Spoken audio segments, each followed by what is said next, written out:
The stadium in Harare was packed. India came in as the obvious favorites, but Zimbabwe? They had other plans. At least that's what everyone was wondering.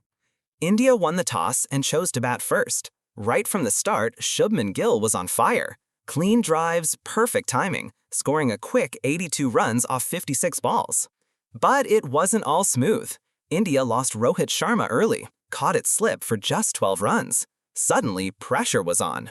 Then came Surya Kumar Yadav, and wow, 65 runs off just 34 balls, with massive sixes flying all over the ground.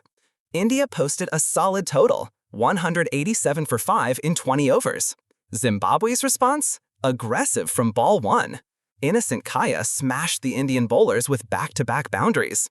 But then, India's bowlers stepped up. Ravi Bishnoi with a game-changing spell, 3 wickets for just 19 runs.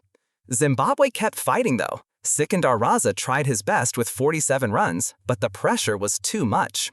Final result? Zimbabwe all out for 154 runs. India wins by 33 runs.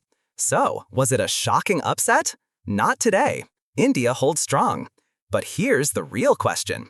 Can this Indian squad keep this momentum into the upcoming World Cup? Comment below. Who was your player of the match? And don't forget to like and subscribe for more fast sports recaps.